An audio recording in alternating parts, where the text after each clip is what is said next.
Olá, bem-vindo ao ExpertCast, o podcast dedicado à inovação em saúde. Eu sou Gustavo Meirelles, vice-presidente médico da AFIA, fundador da Comunidade de Inovação em Saúde e co-presidente do Instituto AFIA, e é um prazer ter você conosco para mais um episódio do nosso podcast, que é focado nas inovações em saúde.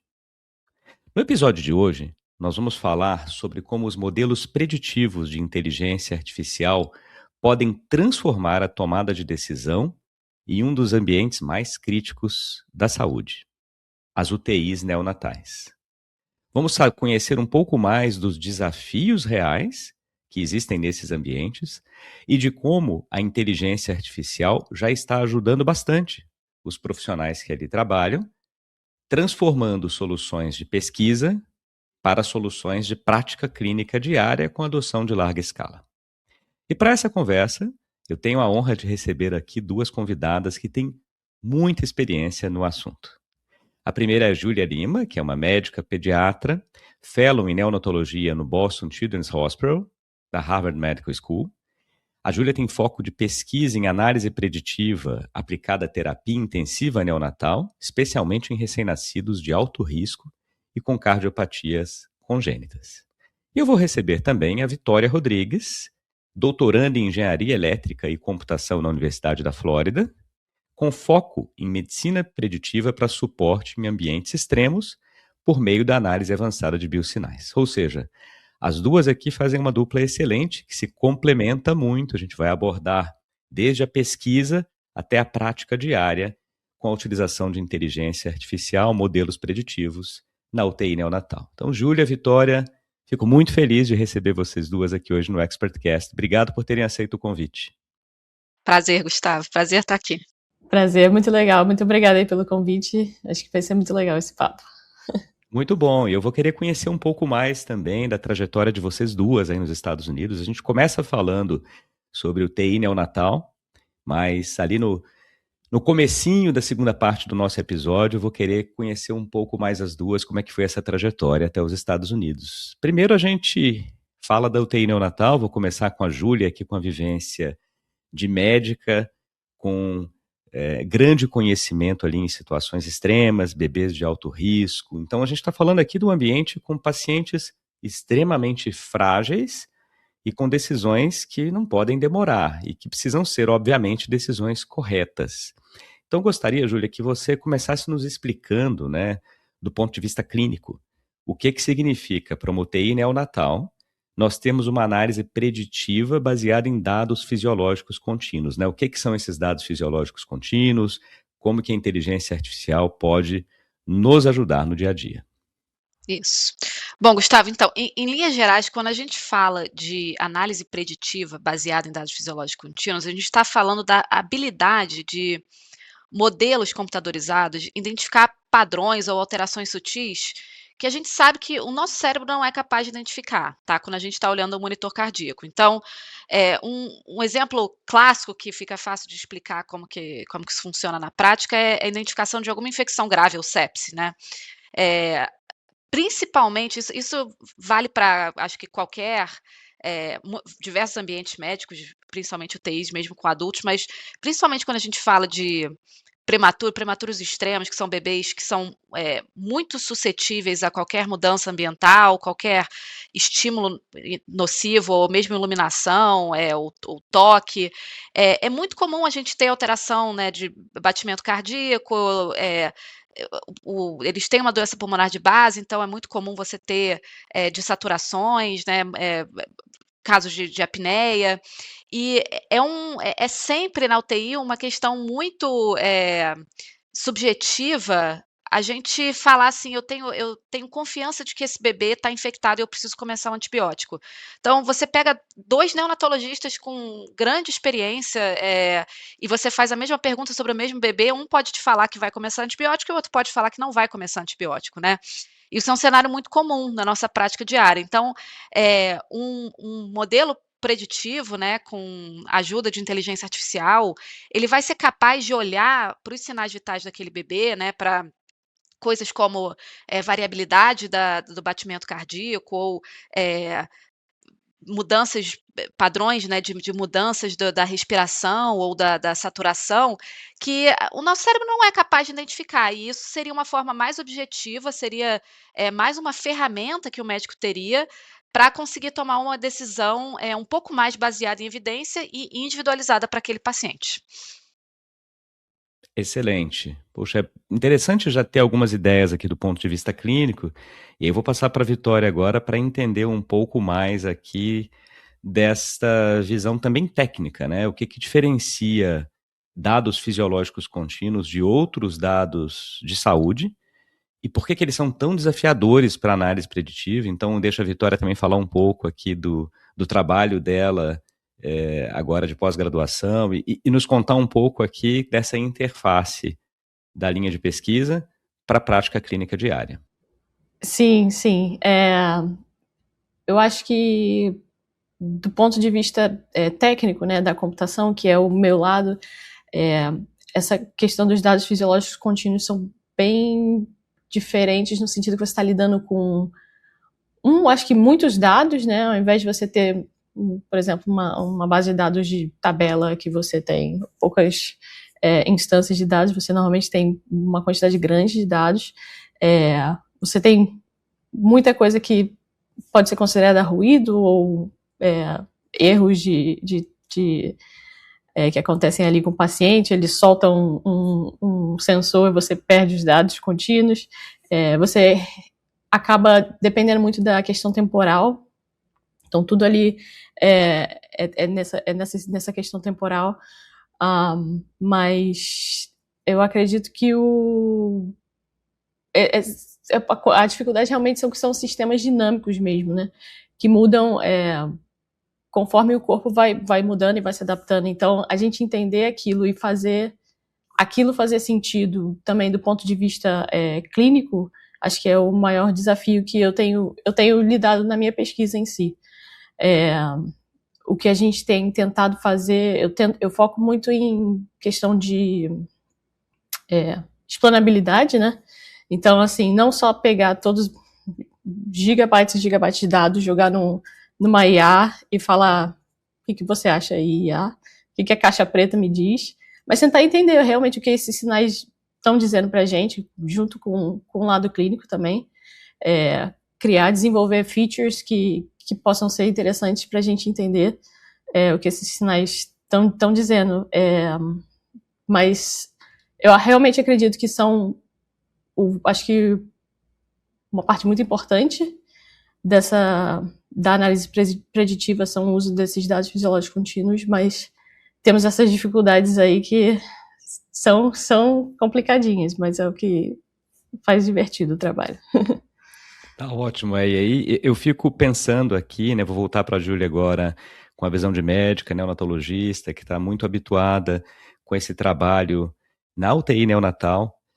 Nessa sua rotina, Júlia, assim, no dia a dia, tá? Quais decisões clínicas você enxerga um potencial maior ali para o uso da inteligência artificial preditiva, né, com esses dados fisiológicos contínuos?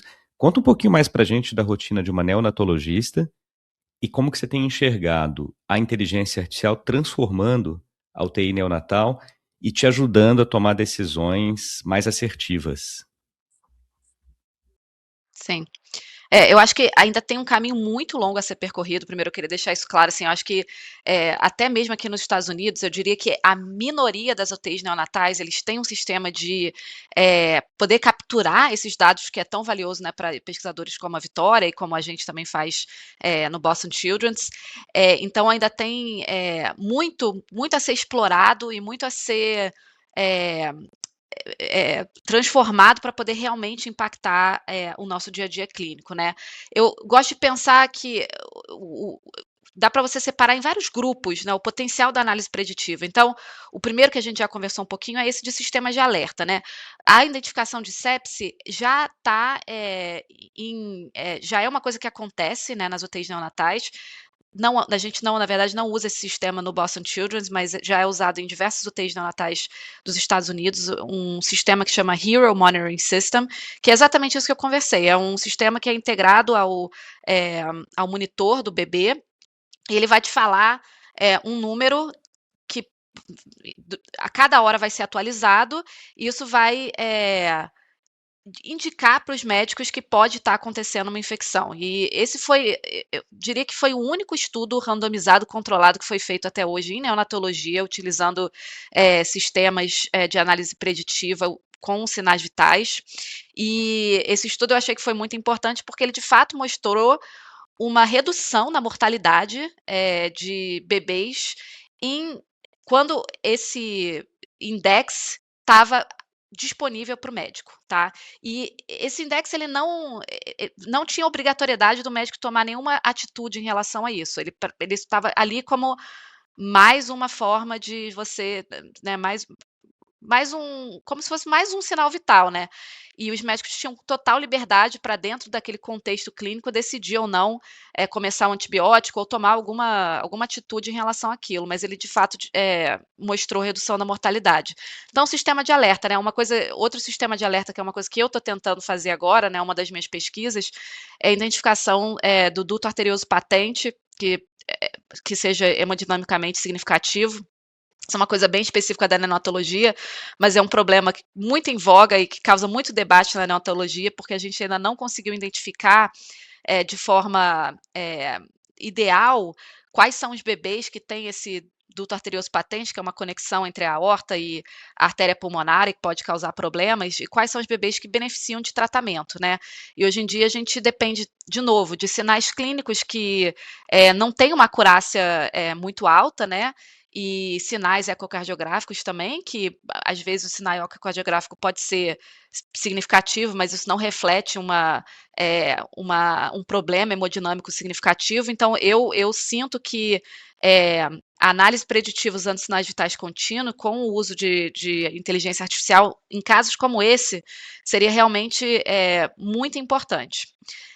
Outros grupos seriam, por exemplo, suporte de tomada de decisão. Então, outro cenário clássico em neonatologia é quando que você vai estubar, né, aquele prematuro extremo que está entubado desde que nasceu, e também a variação clínica, né, de quando estubar é enorme, né? Cada centro faz de uma forma diferente, mesmo dentro do mesmo centro, neonatologistas vão ter opiniões diferentes sobre isso. Isso é mais uma coisa que a análise preditiva poderia ajudar. Outro grupo seria a avaliação de respostas a intervenções, classicamente também na UTI neonatal e também em outras UTIs, né? Resposta a analgésicos e sedativos, né? A gente também, né, só consegue imaginar que aquele bebê está um pouco mais confortável, não está, né, se mexendo tanto, a taquicardia melhorou, mas a gente ainda é muito ruim mesmo em conseguir identificar quando que aquele bebê de fato está em sofrimento e quando aquele bebê está mais confortável, né? E o último grupo, eu diria que é importante até para mais para gestão de saúde, né? Que seria e não necessariamente usando sinais vitais, poderia também, mas você pode pensar em outros dados e outros dados contínuos também, que seria indicadores de resultado, né? Então, qual paciente que a gente espera que vai morrer, qual paciente que a gente espera que vai ter uma admissão muito prolongada, e isso poderia também ajudar nessa mais parte de gestão. Então, algumas coisas já são implementáveis, né? A gente tem alguns sistemas no Boston Children's que ajudam nessa indicação de quando o paciente está pronto para ser estubado, por exemplo. A gente consegue ver em tempo real esses dados vitais contínuos de uma forma mais detalhada e com mais informação do que apenas os monitores cardíacos tradicionais que a gente está acostumado, mas ainda tem um caminho muito longo pela frente até que a gente possa realmente usar essa ferramenta de forma realmente global e que realmente cause um impacto grande na UTI neonatal e em outras UTIs também. Eu acho que é por isso também que é muito importante que a gente entenda que o médico sozinho, ele não vai conseguir fazer isso, né, Gustavo? Eu não, por mais que eu entenda e que eu tenta me especializar e que eu tenta mexer com os dados eu mesma para eu poder conversar, né, com os estatísticos ou com os engenheiros de forma né, do mesmo perto do nível deles, eu nunca vou ter o nível deles, esse não é o meu treinamento. Então, se juntar com pessoas como a Vitória, né, e ter essa conexão muito próxima de pessoas que realmente entendem do assunto, com médicos que vão poder fazer essa tradução para a clínica médica, é, assim, extremamente relevante. Excelente. Bem, esse é o grande foco aqui do ExpertCast, né, Júlia? Como você disse, conseguir conectar equipes diversas, então, que se forem médicos, que sejam médicos de diferentes especialidades, mas mais do que isso, conectar médicos com cientistas da computação, com engenheiros, bem, com todo mundo que está trabalhando com inovações em saúde, né? E esse episódio ilustra isso muito bem, porque traz toda a sua experiência clínica e vivência na UTI neonatal, com a experiência de pesquisa de ponta aqui da Vitória, estudando muito esses modelos preditivos. Então, vou passar para a Vitória agora para perguntar sobre um outro tema que já surgiu aqui no ExpertCast algumas vezes, que são os vieses, os riscos que acontecem quando a gente sai ali do ambiente de pesquisa e vai para a prática clínica. Então, eu vou pegar esse exemplo que a Júlia acabou de passar. Eu tenho um bebê de altíssimo risco e preciso tomar uma decisão se vou estubar ou não. Estou usando dados fisiológicos contínuos e aí vou me pautar muito na tomada de decisão auxiliada por inteligência artificial. Agora, será que tem viés aqui? E bem, a gente vê inúmeros, né? Dependendo do modelo, como ele foi treinado, quais foram os dados utilizados. Então, queria te perguntar duas coisas, na verdade, Vitória. Primeiro seria essa questão dos vieses, né? Pegar a sua visão a respeito disso, do quão prontos esses modelos já estão e dos riscos que existe ali para uma pessoa, por exemplo, para a neonatologista que está tomando a decisão, quais são os principais vieses. E a segunda pergunta saindo do ambiente de pesquisa e indo para a prática clínica, isso já está bem suave e fácil ou ainda tem muitos gargalos para a gente conseguir superar? Não, eu acho que a gente também ainda tem um longo caminho pela frente aí para fazer esses modelos serem bem confiáveis. Sinceramente, não sei se no futuro próximo a gente ainda consegue realmente confiar 100%, né, nesses modelos. É muito difícil. Eu acho que a grande questão da gente trabalhar com dados humanos é que são humanos. Então, assim, às vezes o mesmo tipo de padrão que eu estou vendo em num grupo de pacientes, eu adiciono mais um paciente na minha base de dados e quebra completamente esse padrão. Esse paciente já não é classificado do mesmo jeito que eu estava achando que ele seria classificado. Então, assim, somos humanos e humanos acabam sendo reagindo um pouco diferente, mesmo que, né, a medicina, você está ali sempre buscando padrões ou coisas que façam sentido, mas acaba que acontece isso, e ainda mais realmente com a questão dos dados fisiológicos, e aí entra também a questão de ruído, de alguma interferência na gravação dos dados, ou um jeito que o sensor foi posicionado também, que muda muita coisa. Então, acho que uma das coisas que a gente tenta muito é realmente ter uma grande quantidade de dados. Quanto mais dados você tem, quanto mais pacientes você tem, quanto mais, né, base de pesquisa você tem, você consegue provavelmente generalizar um pouco mais a sua tomada de decisão. Mas eu acho também muito importante, e vou cair de novo, vou ficar um pouco repetitiva nessa questão da explanabilidade em si, de você entender e de você passar, do meu ponto de vista da engenharia, do meu modelo, passar para o médico, para o clínico, para a pessoa que está ali lendo ele, o que está acontecendo, né? Não é só, não sei, você está lá monitorando e emitir um alerta e, tá bom, o que esse alerta quer dizer? O que aconteceu? A frequência cardíaca subiu ou desceu? O que mudou? Então, passar essas informações para entender, para o clínico entender, e para ele também conseguir tomar essa decisão baseado no que está acontecendo ali com os dados. Então, de novo, não só pegar esse monte de dados, e acho que esse é o grande desafio, porque normalmente quando a gente tem muito dado, a gente fala de Big Data e tal, a gente acaba indo sempre para a IA, joga tudo numa caixa preta, deixa a IA tentar descobrir o que é, e e confio no que ela fala.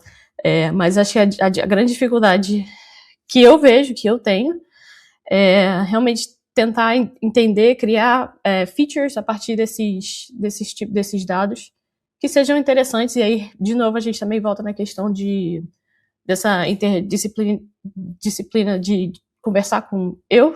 Sim, minha formação é de engenharia de computação. Também não entendo, a gente vai aprendendo conforme vai trabalhando com os dados, mas também não entendo da parte clínica e fisiológica assim de forma, né, profunda. Então, conversando com a Júlia mesmo, a gente troca umas ideias do que faria sentido para a pesquisa de cada uma, né? Então, ter essa troca com médicos, com clínicos, com fisiologistas, ajuda a gente a entender, isso aqui então é importante para você, esse tipo de feature.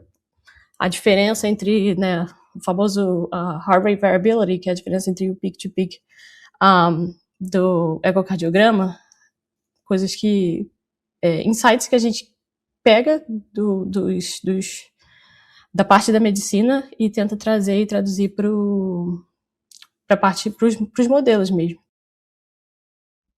E acho que é um outro ponto que seria legal que eu queria conhecer um pouquinho mais, e aí deixo para as duas até, porque vai ter uma conexão grande também com a parte clínica, a questão dos vieses, né, para a gente reforçar um pouco mais isso, né? Então, por mais que a gente tenha uma plataforma funcionando perfeitinha, sempre vai ter algum viés no treinamento do modelo, né, dependendo dos dados que a gente utilizou. Então, eu queria ouvir vocês duas, acho que aí as duas podem ir falando e ir se complementando, né, a respeito do dia a dia. O que já está pronto, o que aí a Júlia, como neonatologista, fala, puxa, isso daqui eu consigo usar e estou tranquila porque eu não vou ter um viés que atrapalhe a minha tomada de decisão, ou não, com isso aqui eu preciso tomar mais cuidado. Então, talvez a Júlia comece e aí a Vitória vai complementando.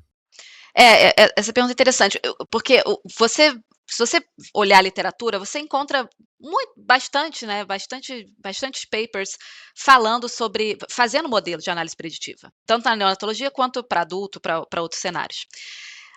Tem 2 desafios, né? O primeiro não adianta você ter um modelo e esse modelo não está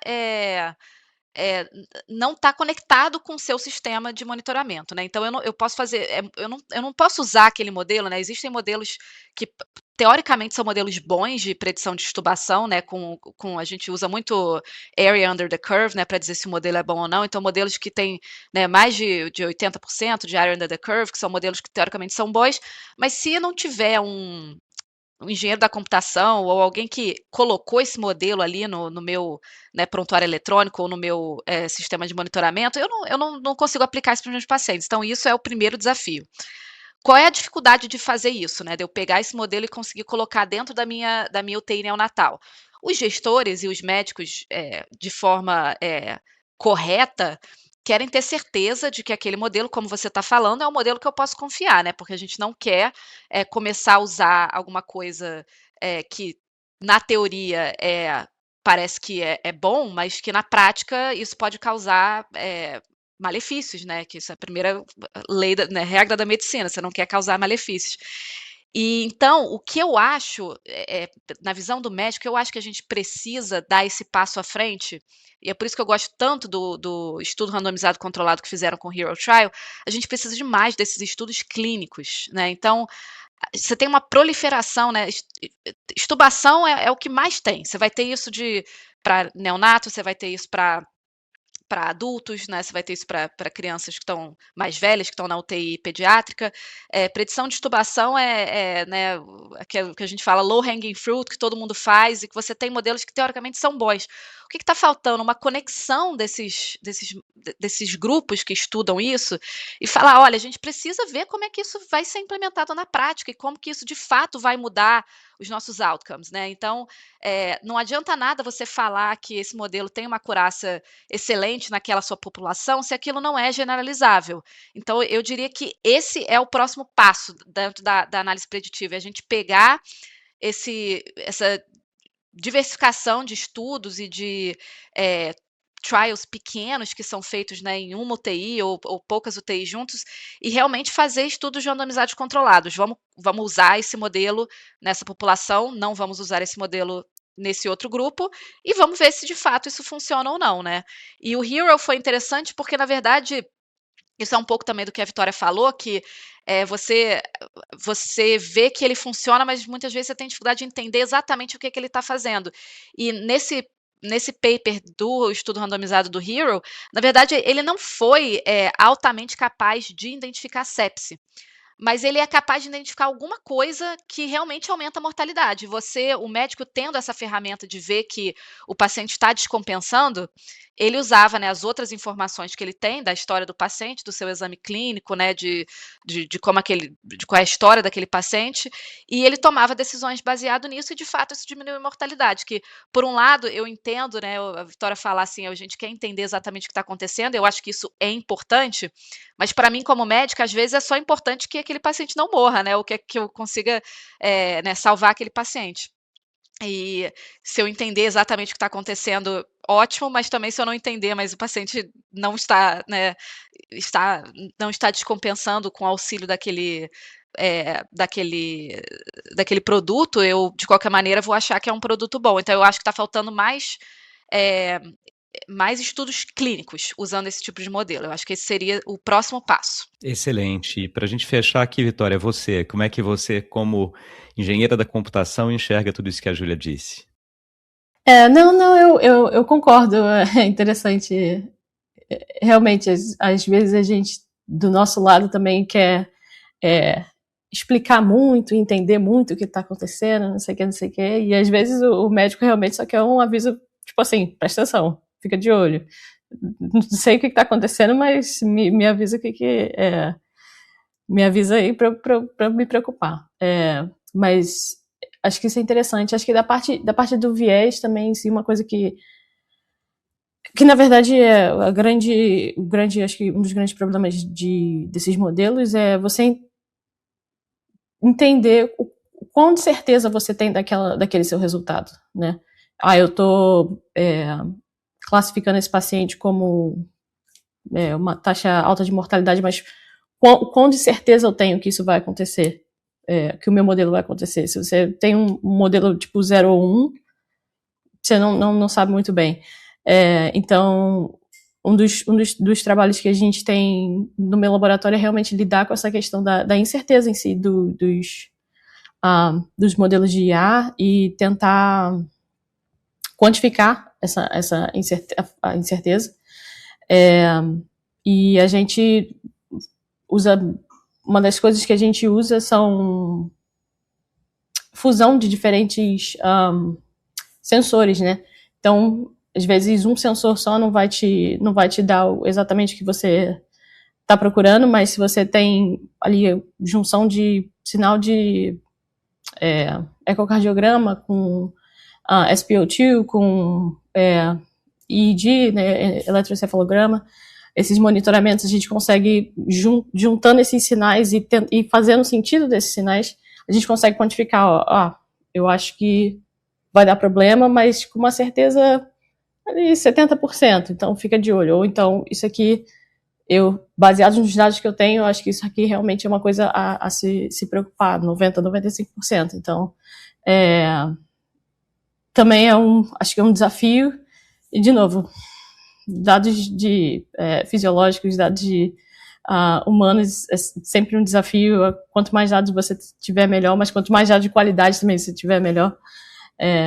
Eu acho que eu concordo com a Júlia nesse sentido da colaboração e de ter mais estudos clínicos, mas para o nosso lado também, de disponibilizar mais esses dados que vêm de lá, ter mais monitoramento enquanto os pacientes estão lá, e disponibilizar esses dados para a gente, para a pesquisa realmente